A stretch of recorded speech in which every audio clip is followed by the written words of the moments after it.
Dolby അറ്റ്മോസിന്റെ features ഇനി തൊട്ട് നിങ്ങൾക്ക് ഏത് ലാപ്ടോപ്പ് ആണെങ്കിലും ഏത് ഡെസ്ക്ടോപ്പ് ആണെങ്കിലും ഫ്രീ ആയിട്ട് ഇൻസ്റ്റാൾ ചെയ്യാനായിട്ട് പറ്റും. അപ്പോൾ ഇത് നിങ്ങളുടെ ലാപ്ടോപ്പിനൊക്കെ സൗണ്ട് കുറവാണെങ്കിൽ നിങ്ങൾക്ക് തീർച്ചയായിട്ടും ഉപകാരപ്പെടുന്ന ഒരു സോഫ്റ്റ്വെയർ കൂടിയാണ്. ഇതെങ്ങനെയാണ് എറേഴ്സ് ഒന്നും ഇല്ലാതെ നിങ്ങൾക്ക് ഇൻസ്റ്റാൾ ചെയ്യാൻ പറ്റുന്നതെന്ന് പറഞ്ഞുതരാം. അപ്പോൾ ഇതിനായിട്ട് നിങ്ങൾ ചെയ്യേണ്ടത് ഷിഫ്റ്റ് കീ പ്രസ് ചെയ്തുകൊണ്ട് സിസ്റ്റം റീസ്റ്റാർട്ട് ചെയ്യുക. അപ്പം അത് നിങ്ങൾ വേറൊരു സ്ക്രീനിലോട്ട് എത്തിക്കും. ഇവിടെ നിങ്ങൾ ട്രബിൾ ഷൂട്ടിൽ ക്ലിക്ക് ചെയ്യുക, അഡ്വാൻസ് ഓപ്ഷനിൽ പോവുക, സ്റ്റാർട്ടപ്പ് സെറ്റിങ്സിൽ റീസ്റ്റാർട്ട് കൊടുക്കുക.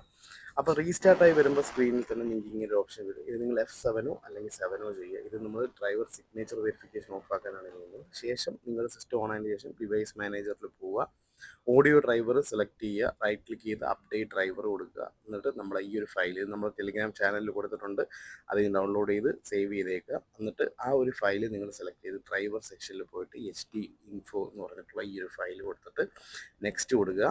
ഇത് നിങ്ങളുടെ ഡ്രൈവർ ഇതിൽ ഇൻസ്റ്റാൾ ആകാനായിട്ട് സഹായിക്കും. അപ്പോൾ ഇത് നിങ്ങൾ കഴിഞ്ഞ് കഴിഞ്ഞാൽ തന്നെ നിങ്ങൾക്ക് നിങ്ങളുടെ സിസ്റ്റത്തിൻ്റെ ഫയൽ ഡോൾബി അറ്റ്മോസിലോട്ട് മാറിയിട്ടുള്ളതായിട്ട് കാണാം.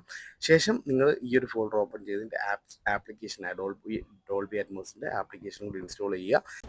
അപ്പോൾ ഇത്രയും ചെയ്യുന്നതോടുകൂടി നിങ്ങൾക്ക് ഡോൾബി അറ്റ്മോസ് സപ്പോർട്ടായിരിക്കും. അപ്പോൾ ഈ ഒരു വീഡിയോ നിങ്ങൾക്ക് ഉപകാരപ്പെട്ടെങ്കിൽ തീർച്ചയായിട്ടും നമ്മുടെ ചാനൽ ഫോളോ ചെയ്യും.